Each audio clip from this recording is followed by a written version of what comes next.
La conscience humaine en évolution fera en sorte que l'homme se sentira avec le temps obligé de constamment raffiner sa vie. Qu'est-ce que ça veut dire raffiner sa vie? Cette expression fait surgir de la conscience humaine le besoin de constamment perfectionner le rapport entre la vie matérielle de l'homme et la vie de sa planète. Raffiner sa vie pour l'homme nouveau équivaudra à constamment, au cours de son évolution, au cours de sa vie, se rapporter à un mouvement créatif de sa conscience pour se donner de plus en plus de corrélation entre la créativité interne de son être et la manifestation de cette créativité dans le monde actuel où il vit, où il évolue. Raffiner sa vie pour l'homme nouveau sera un exercice en perfectionnement qui n'aura plus de fin. Un exercice qui éliminera de la vie de l'homme le statu quo, qui éliminera la platitude, qui éliminera une forme de vie qui n'est pas à la mesure de l'homme conscient, mais à la mesure de la société qui lui impose une forme de vie. Raffiner sa vie pour l'homme nouveau sera un jeu de son esprit sur les plates-bandes de l'existant. L'homme découvrira des moyens absolument merveilleux pour donner constamment à sa vie une nouvelle progression, une nouvelle dimension, une nouvelle mobilité, de sorte qu'avec les années, l'homme en arrivera à sentir profondément qu'il est en vie, c'est-à-dire qu'il a la vie sous son contrôle et qu'il peut se donner en tant qu'être conscient, en relation avec d'autres êtres conscients, des capacités de vivre qui, d'elles-mêmes, seront une mesure de son succès vital, c'est-à-dire de sa capacité, finalement, d'avoir cerné ce qui auparavant lui créait des obstacles, pour maintenant pouvoir, finalement, exercer son droit à la vie, à la mesure de la civilisation et dans le cadre de sa conscience créatrice. L'homme nouveau raffinera sa vie sans cesse parce que sa vision grandira sans cesse. Et sa vision sera pour lui la mesure de sa possibilité. Et sa volonté sera le pouvoir d'exécuter cette vision dans le but de se donner, à court et à long terme, une permanence créative fondée sur la mobilité de son mental et l'exercice maintenu de cette énergie créative dans sa vie matérielle. La vie de l'homme nouveau sera extrêmement intéressante parce qu'elle sera palpitante. L'homme nouveau ne sera jamais coincé dans une solitude, dans une platitude, dans une isolation. Il découvrira constamment, au coin de la rue, une nouvelle façon de vivre, une nouvelle façon de pratiquer sa vie, une nouvelle façon de s'introduire dans le monde, une nouvelle façon de participer au monde, selon des principes, selon une loi d'énergie créative, émanant de son mental et parfaitement en harmonie avec lui-même.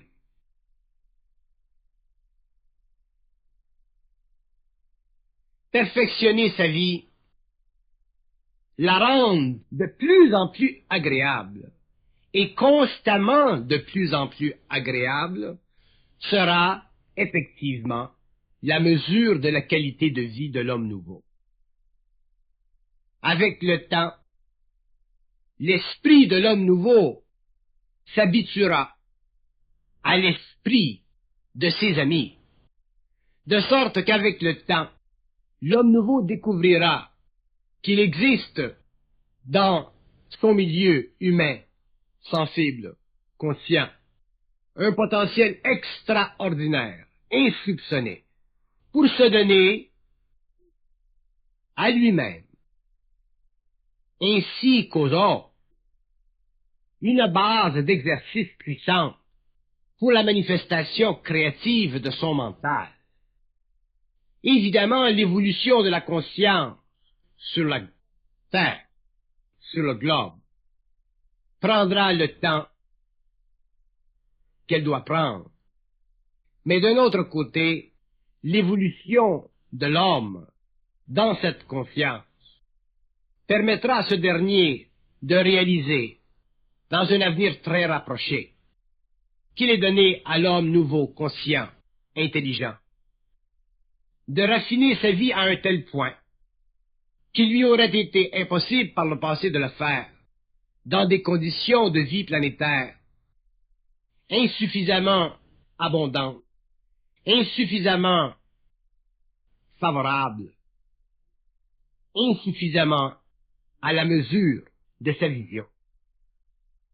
L'homme nouveau, de par la constitution même de sa conscience, sera amené à former dans une certaine forme d'anonymat une micro-société, c'est-à-dire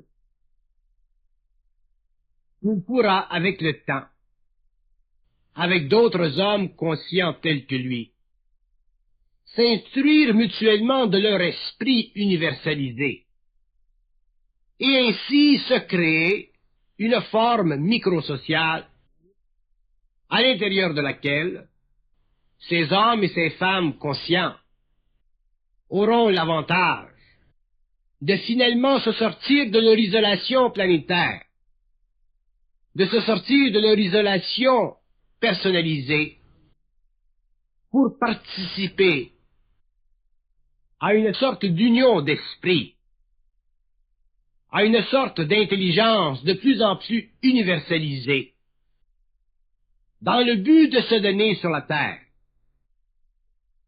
de se créer sur le plan matériel des voies leur permettant d'exercer leur autonomie créative et aussi leur permettant de se manifester créativement avec d'autres, dans le but, à long terme, de satisfaire tout ce qui, dans l'homme conscient, doit être satisfait.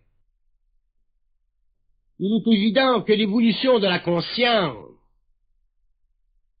fait partie de la capacité individuelle de l'homme.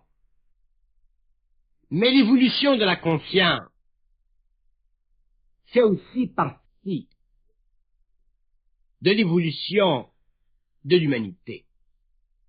Mais l'homme est très loin de concevoir ou de voir l'évolution de l'humanité à partir de l'évolution de la conscience.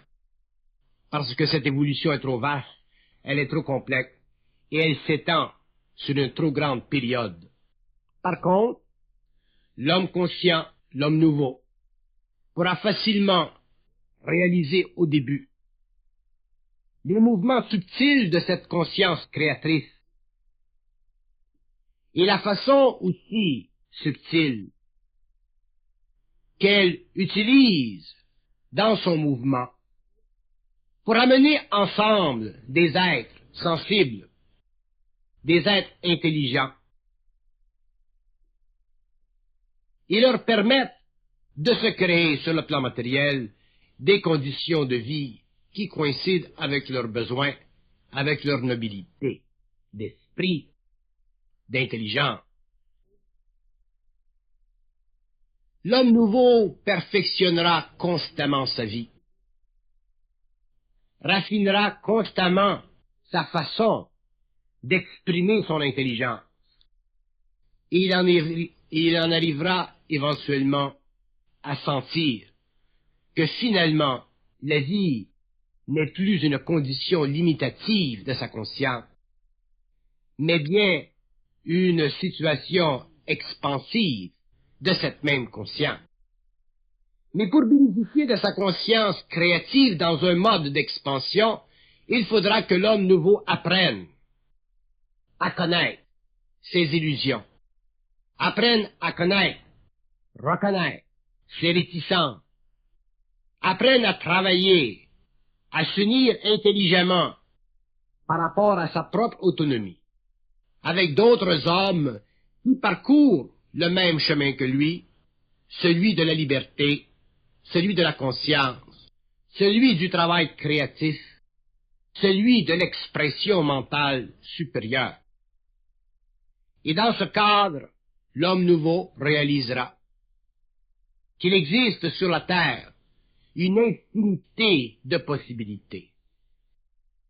Il n'y a aucune raison pour l'homme sur la Terre de vivre sa vie dans le modèle que l'évolution lui a fourni. L'homme réalisera qu'il a en lui suffisamment d'intelligence pour se créer son propre système de vie en utilisant ce que l'évolution a mis à sa disposition, mais en l'utilisant à sa façon, c'est-à-dire selon des principes de vie et de conscience créatrice qui ne sont plus assujettis aux lois de l'évolution, c'est-à-dire aux lois astrales de la conscience, mais plutôt aux lois mentales de la conscience évolutive. C'est ainsi que l'homme découvrira finalement qu'il existe dans la vie de la Terre des possibilités que lui, en tant qu'être, n'avait jamais soupçonnées, parce qu'il n'avait jamais compris et réalisé ce que cela implique d'être conscient créativement et en harmonie avec d'autres êtres conscients créativement. Donc l'homme découvrira le processus de ce raffinement de vie au fur et à mesure où il réalisera de plus en plus la permanence de sa conscience, le mouvement de sa conscience et la puissance de sa conscience ralliée à d'autres consciences individualisées qui, dans un même esprit, universalise l'action et donne à l'homme finalement le goût de vivre,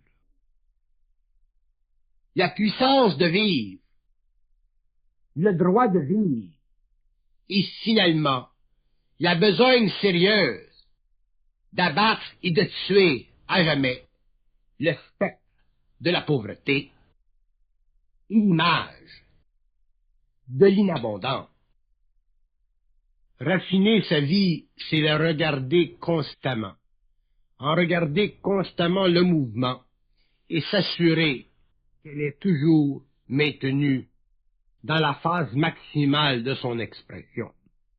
Si la vie tombe dans une phase minimale, si la vie perd de l'énergie, si la vie perd de sa beauté, de son intérêt, de sa puissance, de son mouvement, c'est à l'homme conscient de lui redonner du mouvement, de la réajuster, de la réaligner.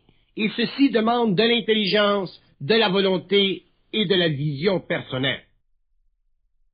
Si l'homme possède de la volonté, de l'intelligence et de la vision personnelle, il est capable de constamment regarder sa vie, de constamment la tourner, de constamment l'ajuster à ses besoins intérieurs. Et ceci, cet acte, cette action interne, constitue la totalité de sa raison de vivre. C'est là que l'homme découvre sa raison de vivre. C'est là que l'homme découvre que la vie, dans son ensemble, doit être à la mesure, ou doit être amenée à la mesure de ce que l'homme profondément en lui-même ressent qu'elle doit être. Pour ceci, il faut de la conscience. C'est-à-dire que l'homme doit pouvoir intérieurement regarder sa vie, doit pouvoir intérieurement la mesurer, doit pouvoir en être satisfait. Mais l'homme ne sera jamais parfaitement satisfait de sa vie parce que sa vie doit constamment se perfectionner. Donc, l'homme en arrivera à pouvoir facilement discerner les points faibles de sa vie, à les ajuster, afin de se donner de plus en plus de satisfaction, afin de se donner de plus en plus de capacité, d'espace, à rencontrer les besoins profonds de son être dans une vie qui doit être sous le contrôle de sa conscience. Raffiner sa vie sera pour l'homme nouveau un exercice constant, c'est-à-dire une capacité créatrice qui ne s'éteindra jamais, mais qui en arrivera à un certain point, à avoir exercé suffisamment de correction dans la vie pour que l'homme un jour puisse dire « Ma vie, elle est ce que je veux, mais elle n'est pas finie. J'ai d'autres choses à faire. Il y a d'autres choses à voir. Il y a de la vision à éclaircir. Et c'est ainsi que l'homme donnera à sa vie un sens. Et le sens qu'il aura donné à sa vie sera le sens qui lui aura permis, en tant qu'être conscient, d'actualiser sa vision. Un homme sans vision n'a pas de vie qui vaille la peine. Un homme sans vision est un être qui vit une vie selon le modèle que lui imposent les forces de sa société environnante. Mais ceci n'est pas une vie, c'est une existence. L'homme nouveau, l'homme conscient, sortira de l'existence pour entrer dans la vie. Donc il sera forcé de constamment raffiner et raffiner et raffiner sa vie pour l'amener à un point de tel raffinement où la totalité de son être, mental, émotif, physique, sera parfaitement harmonisée, parfaitement créatif, parfaitement ajusté, intérieurement et extérieurement. Et c'est ça que l'homme nouveau découvrira au fur et à mesure où il aura réalisé une vie qui n'est pas ajustée selon l'intelligence, la volonté et la vision ne vaut pas, dans le fond, la peine d'être vécue, bien qu'elle puisse valoir la peine d'être expérimentée. Mais l'homme nouveau ne voudra pas vivre d'expérience, il voudra vivre de créativité. Et vivre d'expérience et de créativité, c'est très différent. Vivre de créativité, c'est plonger constamment dans l'avenir de sa propre vision, alors que vivre d'expérience, c'est constamment retourner dans le passé de la mémoire, dans la mécanicité de la vie. Raffiner sa vie, c'est être constamment aux aguets des minimums, pour constamment les relever, ces minimums, et les maximaliser. L'homme doit vivre une vie qui est toujours à son maximum, et ceci est possible dans la mesure où il est conscient des lois de l'énergie, dans la mesure où il est conscient de sa conscience, dans la mesure où il est conscient de sa vision, dans la mesure où il prend conscience de ce qui se passe autour de lui, parmi des êtres qui aussi s'acheminent dans une direction parallèle, afin de pouvoir bénéficier de l'universalité d'une conscience et de s'exécuter créativement dans une autonomie qui convient parfaitement à l'homme et aussi parfaitement à une conscience collective universelle. Raffiner sa vie, c'est un jeu constant de l'esprit. C'est une façon à l'esprit de l'homme de perfectionner là où l'informe de son existence pour les vitaliser et leur donner le souffle dont il a de besoin pour bien vivre, être bien dans sa peau et s'entretenir constamment d'une mobilité créatrice qui fait partie de l'élixir de la conscience de l'homme sur la terre. Raciner sa vie est une science.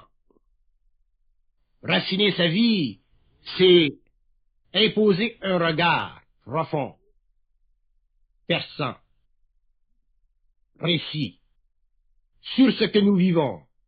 Nous devons regarder notre vie comme une boule de cristal et voir si à l'intérieur de cette boule, il n'y a pas ici et là des bulbes qui empêchent le parfait mouvement de la lumière. Donc, si l'homme découvre dans sa vie des bulles, si le cristal n'est pas parfaitement coulé, il doit s'occuper d'éliminer ces bulles afin de posséder une boule de cristal, c'est-à-dire une vie qui est parfaite, qui est à la mesure de sa propre lumière. Raciner sa vie, c'est une science profonde de l'esprit en relation avec la forme. C'est une science profonde de l'esprit en relation des besoins de l'homme.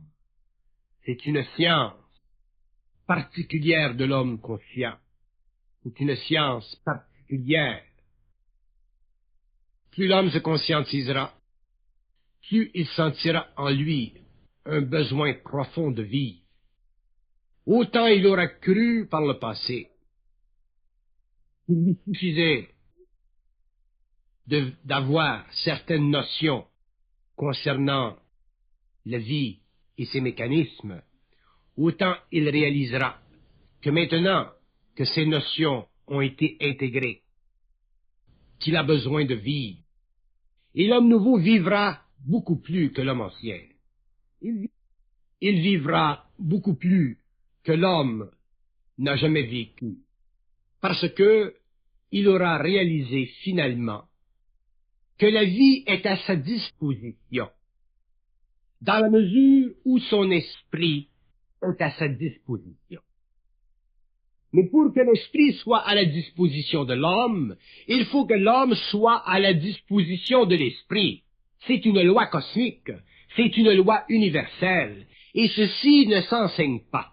Ceci se découvre au fur et à mesure où l'on réalise la relation étroite entre l'esprit et l'homme et l'esprit.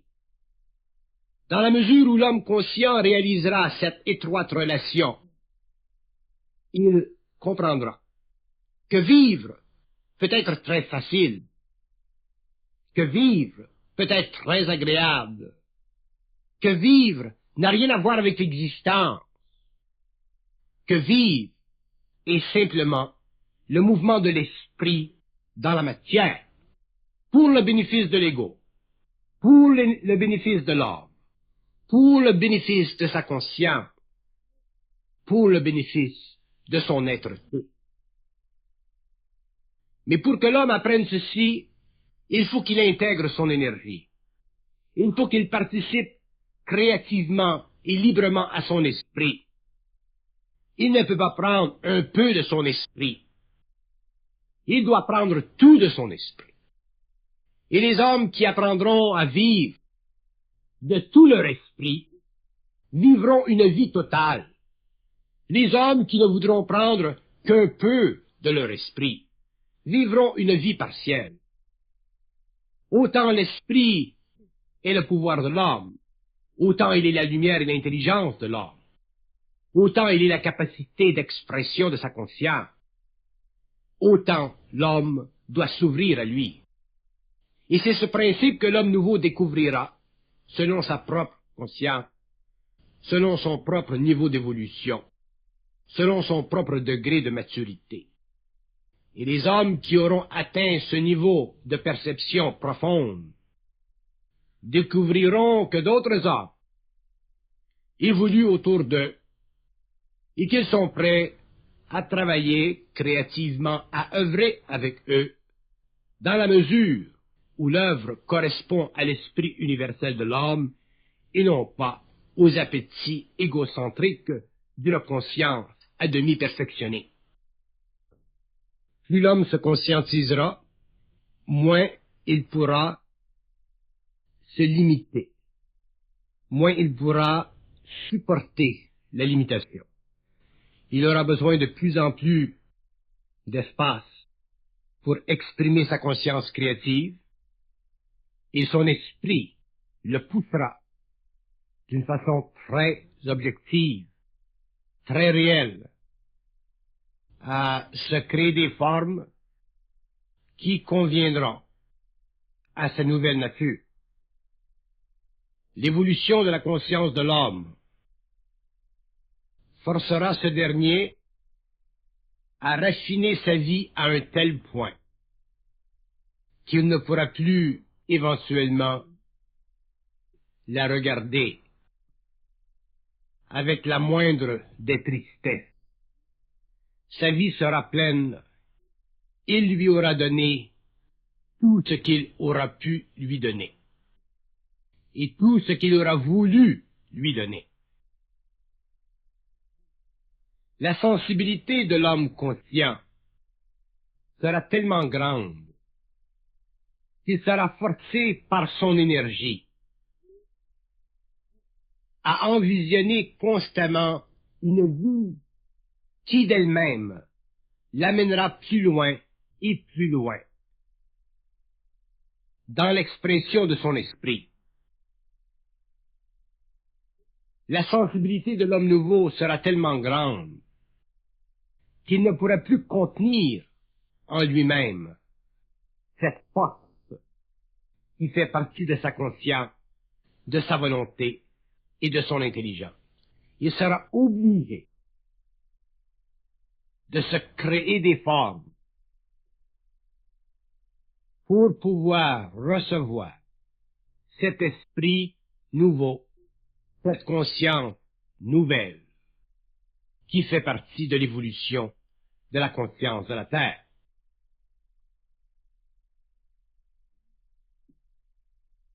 Raffiner sa vie,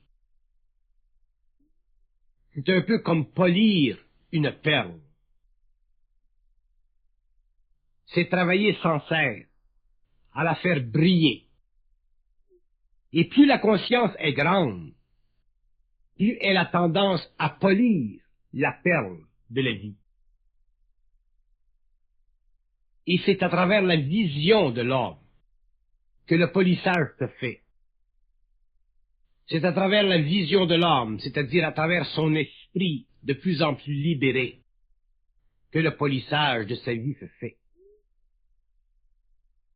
Mais l'homme ne pourra pas s'amener à cette vision tant qu'il n'aura pas mis de côté certains aspects en lui qui font partie de son inconscient, qui font partie de sa personnalité, de sa mémoire, qui font partie de son passé. L'homme devra regarder l'avenir, envisionner l'avenir, conscient que dans un présent de plus en plus absolu, il est capable de construire les bases de cet avenir. Chaque homme nouveau aura une mesure de ce qu'il veut vivre demain.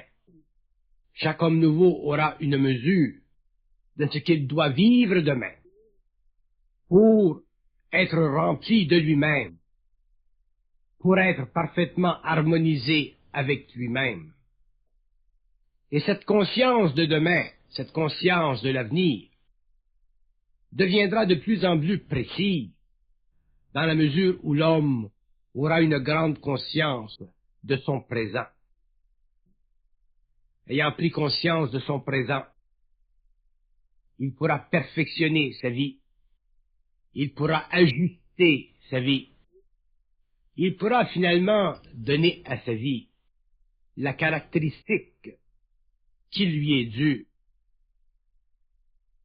due dans le sens que chaque ego conscientisé sait très bien ce qu'il veut vivre afin d'être parfaitement bien dans sa peau. L'évolution de la conscience sur la Terre se fera par étapes. L'évolution de l'homme sur la Terre se fera par étapes.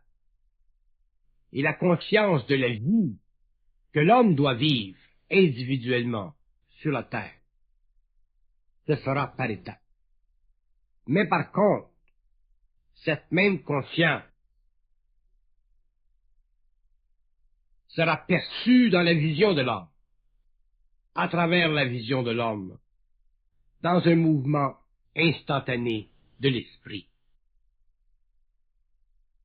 Et l'homme sera obligé de supporter cette vision de l'esprit.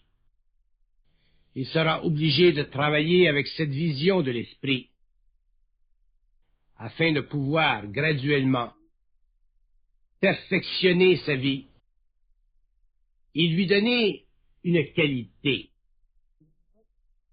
qui ne fut pas celle de l'homme ancien.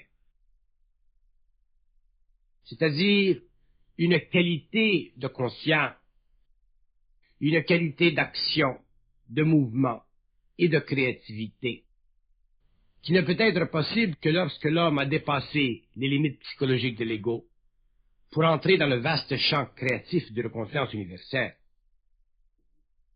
Donc, pour l'homme nouveau, le perfectionnement de sa vie équivaudra à la découverte graduelle de sa potentialité. Ça équivaudra à sa capacité de se séparer du passé, de se couper du passé, et de mettre de côté une vie mécanisée, qui fut pour lui pendant l'évolution une source d'expérience, mais qui au cours de l'évolution ne peut être qu'une forme ralentie de progrès et d'intelligence. L'évolution de la conscience humaine permettra à l'homme de se fier à 100%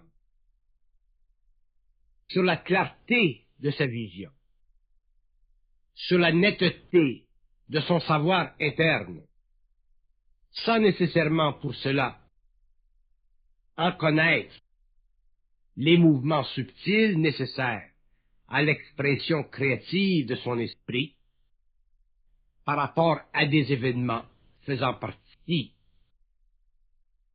de l'évolution future de sa conscience. Mais l'homme nouveau saura profondément en lui-même reconnaître les conditions nécessaires à sa joie de vivre. Il saura facilement reconnaître le terme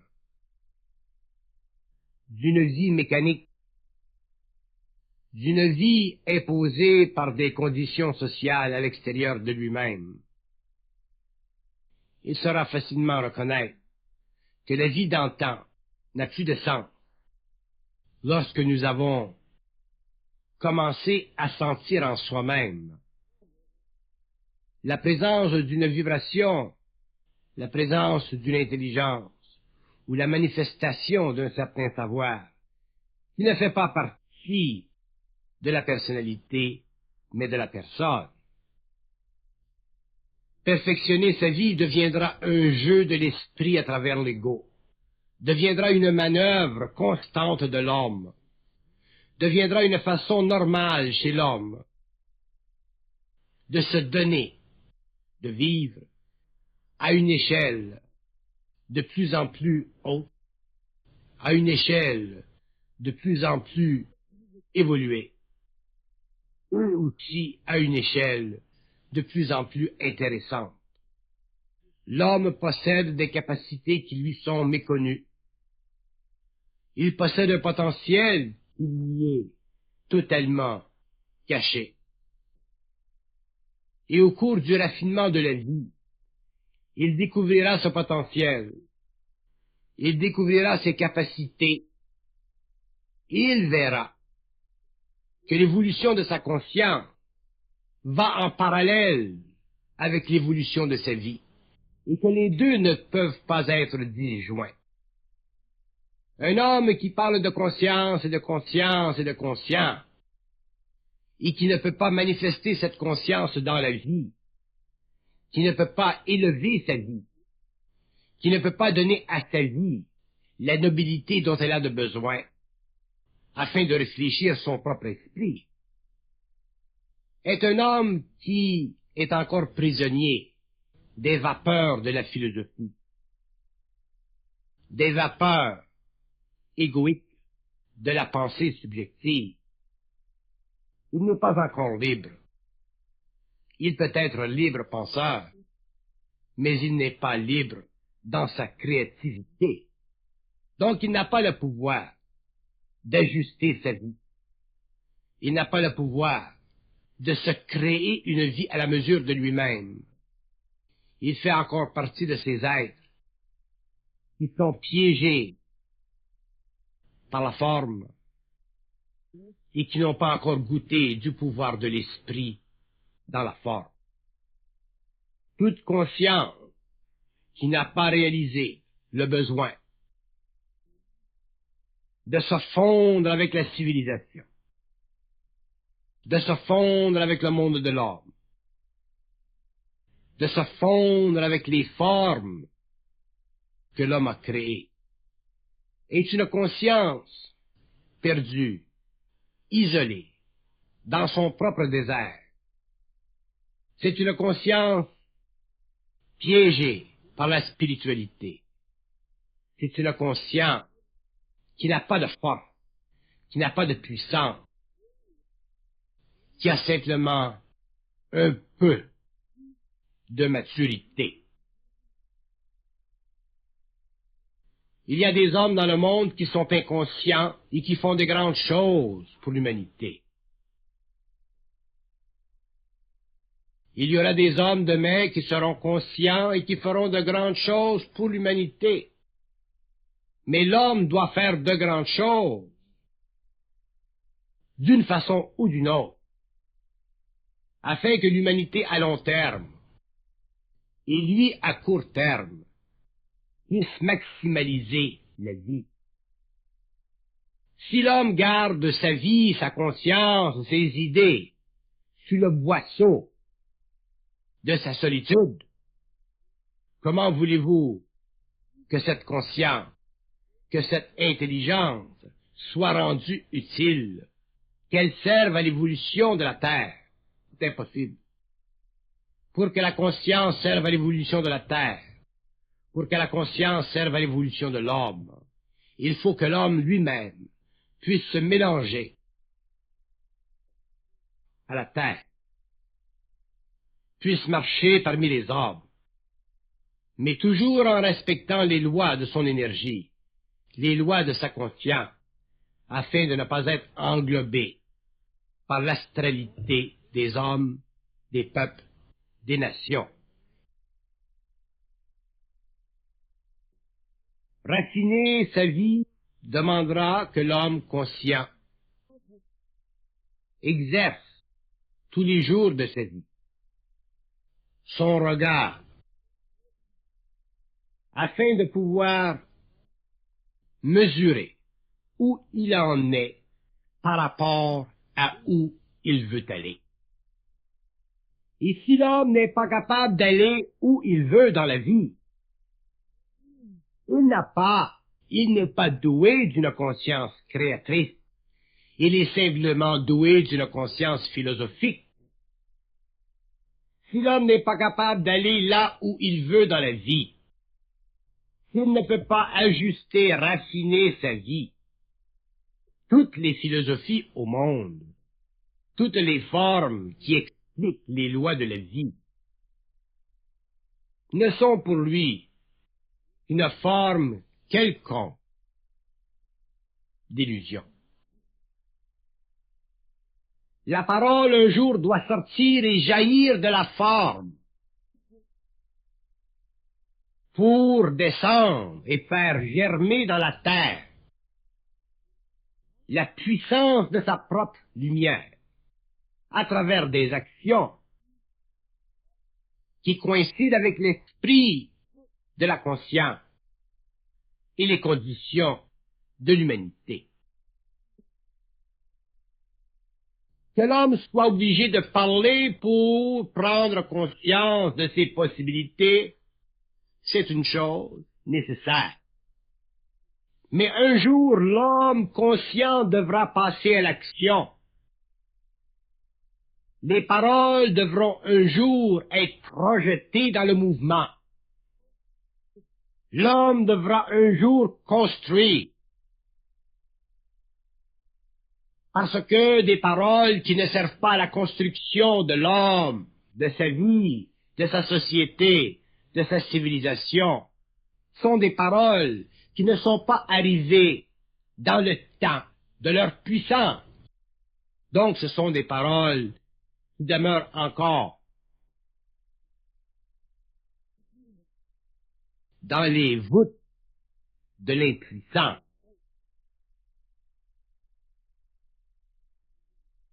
L'homme conscient apprendra à raffiner sa vie, c'est-à-dire qu'il apprendra à exercer la parole, la pensée créatrice,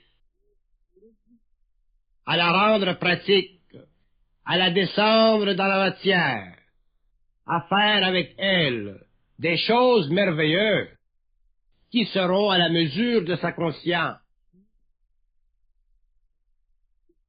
Ainsi, il raffinera sa vie, il exercera sa vie, il donnera à sa vie la pulsion qui fait partie des lois de la vie. Il sera en vie. Il verra que d'autres personnes sont en vie autour de lui. Et c'est avec ces autres êtres qu'il créera une micro-société, c'est-à-dire une forme de conscience appliquée dans le monde, utile à l'homme conscient, et un idéal à la fois pour l'homme inconscient. Donc, prendre conscience de raffiner sa vie est essentiel à la restructuration de la conscience de l'ego sur le plan matériel. Prendre conscience de raffiner sa vie est essentiel à l'évolution de la conscience et à l'évolution de l'homme. Prendre conscience de raffiner sa vie implique que l'homme soit obligé de regarder chaque jour où il en est rendu dans le mouvement de sa vie et s'assurer qu'il doit aller plus loin si le mouvement qui lui est indiqué n'est pas à la mesure de sa volonté. Donc le mouvement de la vie de l'homme, le mouvement dans la vie de l'homme doit être à la mesure de la volonté de l'homme, afin que lui puisse être bien dans sa peau, afin que lui puisse bénéficier d'une permanence, afin que lui puisse être facilement, en termes anciens, heureux. Mais pour que l'homme soit heureux, pour que l'homme soit, autrement dit, dans la nouvelle conception, parfaitement bien dans sa peau, il faut qu'il puisse être capable de raffiner sa vie aussitôt et dès qu'il sent qu'elle perd du momentum, qu'elle perd de sa vitalité.